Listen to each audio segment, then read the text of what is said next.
Welcome to our podcast show today. This is a show for family and finance. If you are new to our podcast, I welcome you and thank you for joining the NTSL family of winners. If you have not already done so, let me encourage you to please take a moment out to like and subscribe to our podcast and leave a review whenever you can. That action is good for both of us. This will also ensure that you get an alert when there is a new dose of wisdom on things to do with your family and your finance. This is where wisdom lives, because success is 80% wisdom. And if you have wisdom, you will have your world under your control. And those who plan for tomorrow, they are always ahead in the game of life. And wisdom will help you to see well into the future as you do your planning.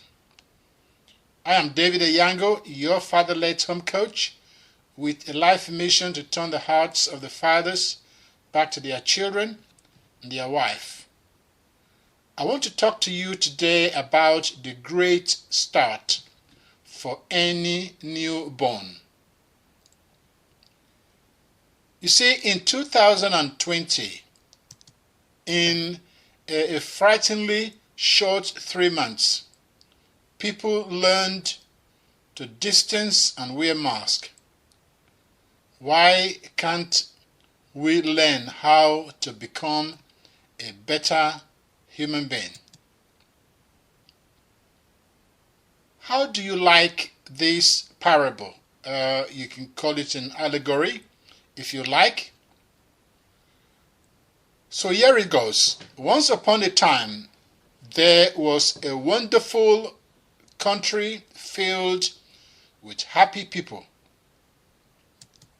It wasn't perfect, but there was hardly a citizen who would rather be living somewhere else.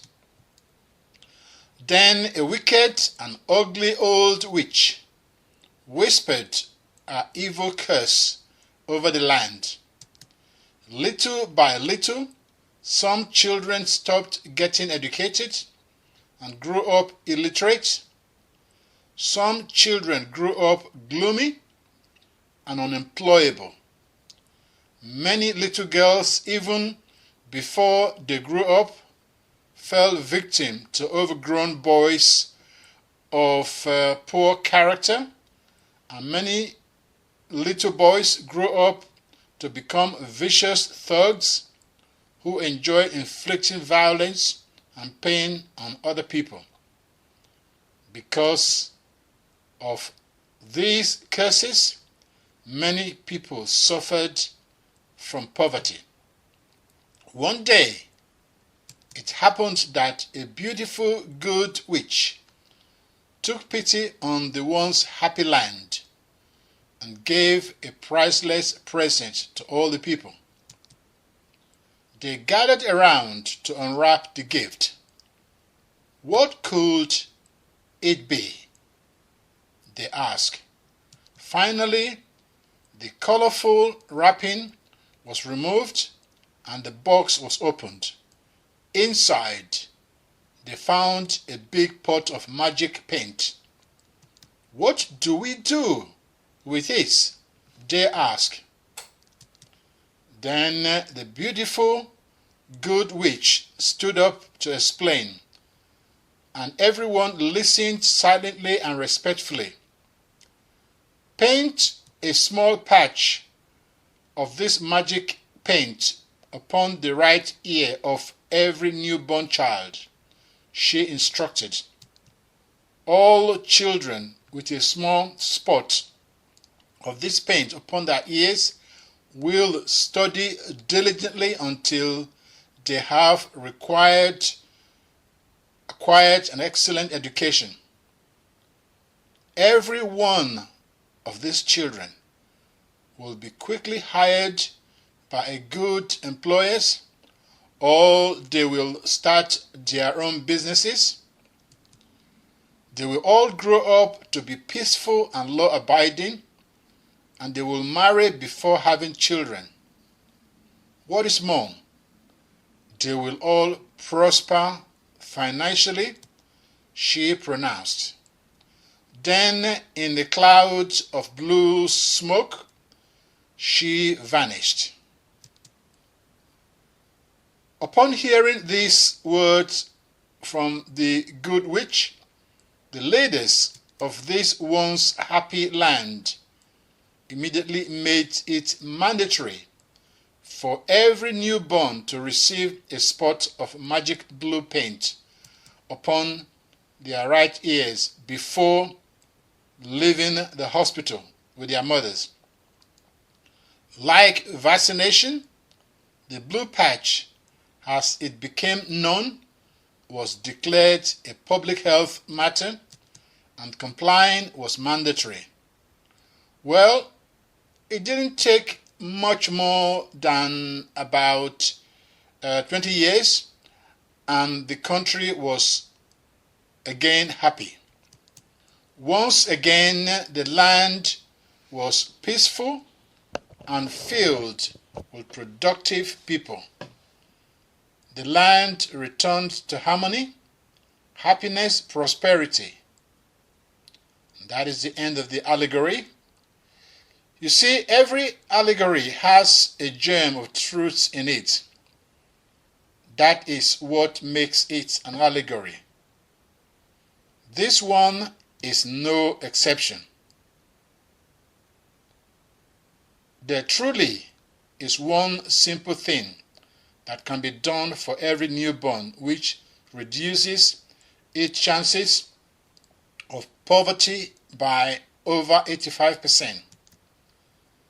That one thing will also increase the probability of the child getting a good education by about 220%. Furthermore, that one thing will almost eliminate the likelihood of the child getting in trouble with the law and reduce teenage pregnancy to almost the vanishing point. The good news is that all these wonderful outcomes are always inevitable if one thing is done. But the bad news is that the one simple thing that can be done to bring about a wonderful life for every child is to make sure that the child is born to a mother who is married to his father, and that he or she is raised in a stable two-parent home. Almost all else follows. Are there exceptions? Yes, sure.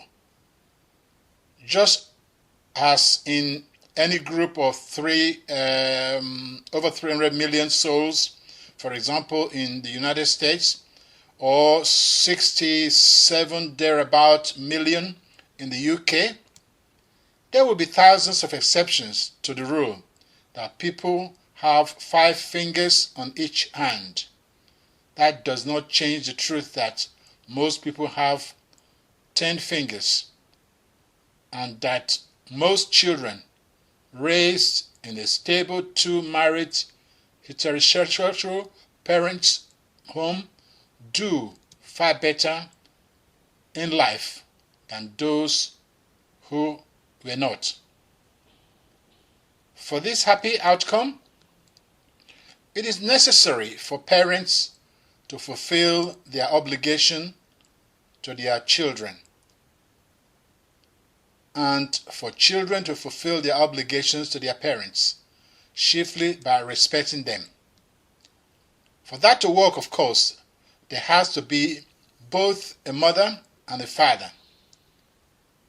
There is only one way children can learn to honor their mothers and their fathers. Mom teaches them to respect dad, and he, in turn, demands that they respect and obey their mother. That is the discipline it takes by explicitly mother and father. No other combination.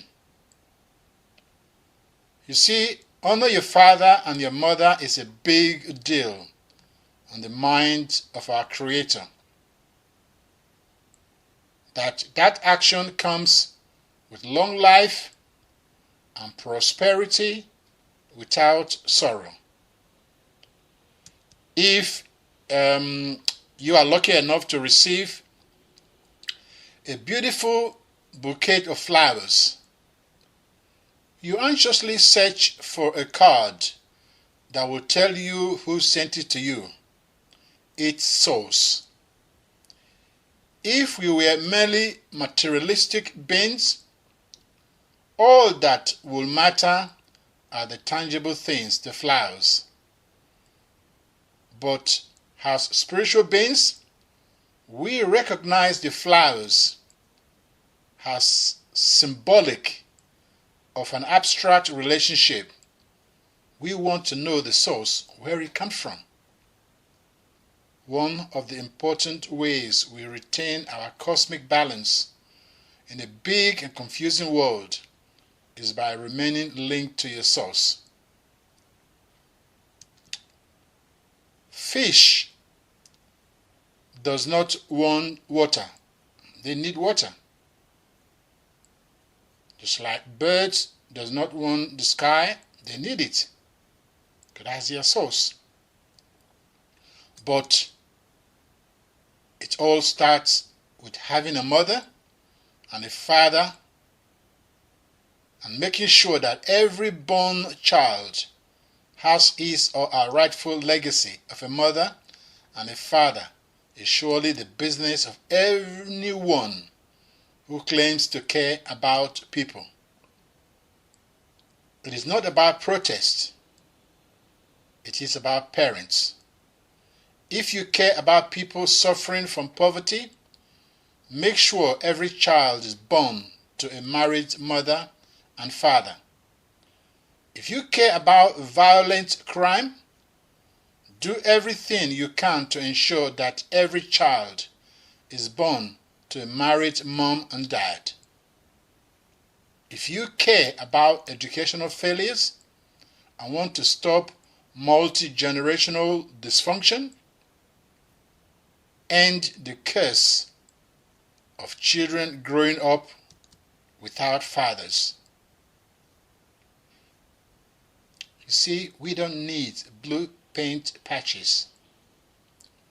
What we need are influential people courageous enough to stigmatize publicly women, no matter how rich and famous, who have a child after child without being married. We need brave voices to condemn and marginalize men who impregnate women and then walk away. People learned to stop smoking. They learn not how to drink and drive. In a frighteningly short 3 months, people learned to distance and wear masks. So why can't they learn that letting a helpless child tumble into the world without a mother and a father is terrible for that child, terrible for society, and just plain wrong?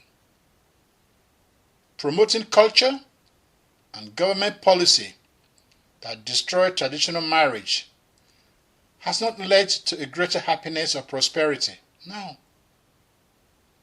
We have become afraid to proclaim that success is grounded in the source, our Creator, who lovingly gave us the blueprint that lays out what leads a society to thrive or to shrivel.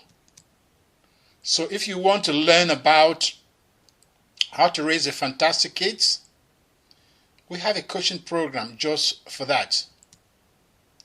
You just need to become a member of our 3% Inner Circle, and you can start that new and rewarding journey of life today.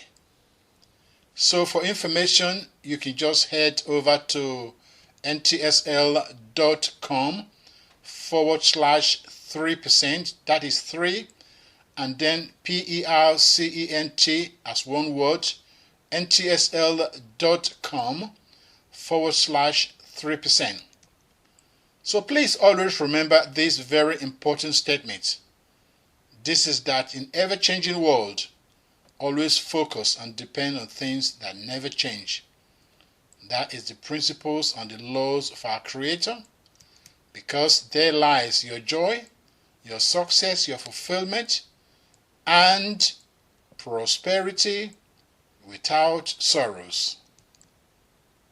And that is all we have time for today. So I want to thank you for listening. Please let me know your number one takeaway from this show. This is David Eyiangho. Remember, NTSL Coaching is a safe place in an unsafe world. Have a great week. Talk to you next week. Stay safe and stay blessed.